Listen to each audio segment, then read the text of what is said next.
ಕುಂಭಮೇಳಕ್ಕೆ ತೆರಳಿದ್ದಾಗ ಅಪಘಾತದಲ್ಲಿ 6 ಜನ ಸಾವನ್ನಪ್ಪಿದ್ದಾರೆ. ಬೆಳಗಾವಿಯಲ್ಲಿ ನೆರವೇರಿದ 6 ಮೃತದೇಹಗಳ ಅಂತ್ಯಕ್ರಿಯೆ, ಗೋಕಾಕ್ನಲ್ಲಿ 5, ಯಮಕನಮರಡಿಯಲ್ಲಿ ಒಬ್ಬನ ಅಂತ್ಯಕ್ರಿಯೆಯನ್ನು ನಡೆಸಲಾಗಿದೆ. ಮೃತಪಟ್ಟ 6 ಜನರಿಗೆ ಅಗ್ನಿಸ್ಪರ್ಶ ನೀಡಿ ಕುಟುಂಬಸ್ಥರು ಅಂತಿಮ ನಮನ ಸಲ್ಲಿಸಿದ್ದಾರೆ. ಕುಂಭಮೇಳದಲ್ಲಿ ಪುಣ್ಯ ಸ್ನಾನದ ಬಳಿಕ ಮರಳುವಾಗ ಅಪಘಾತ ಸಂಭವಿಸಿತ್ತು. ಕ್ರೂಸರ್ನಲ್ಲಿ ಇದ್ದ 8 ಜನರ ಪೈಕಿ 6 ಜನ ಸಾವನ್ನಪ್ಪಿರುತ್ತಾರೆ. ಕುಂಭಮೇಳಕ್ಕೆ ತೆರಳಿದ್ದಾಗ ಅಪಘಾತದಲ್ಲಿ 6 ಜನ ಸಾವನ್ನಪ್ಪಿದಂತಹ ಘಟನೆಗೆ ಸಂಬಂಧಪಟ್ಟಂತೆ ಬೆಳಗಾವಿಯಲ್ಲಿ 6 ಜನರ ಮೃತದೇಹಗಳ ಅಂತ್ಯಕ್ರಿಯೆ ನಡೆಸಲಾಗಿದೆ. ಗೋಕಾಕ್ನಲ್ಲಿ 5 ಜನರ ಅಂತ್ಯಕ್ರಿಯೆ, ಯಮಕನಮರಡಿಯಲ್ಲಿ ಒಬ್ಬನ ಅಂತ್ಯಕ್ರಿಯೆ ನಡೆಸಲಾಗಿದೆ.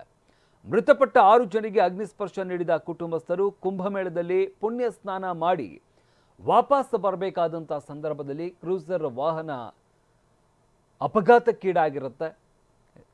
ಈ ಒಂದು ಕ್ರೂಸರ್ನಲ್ಲಿ 8 ಜನ ಇರ್ತಾರೆ, ಅದರಲ್ಲಿ 6 ಜನ ಸಾವನ್ನಪ್ಪಿರುವಂಥದ್ದು. 6 ಜನರ ಅಂತ್ಯಕ್ರಿಯೆಯನ್ನು ಇವತ್ತು ನೆರವೇರಿಸಲಾಗಿರುವಂಥದ್ದು.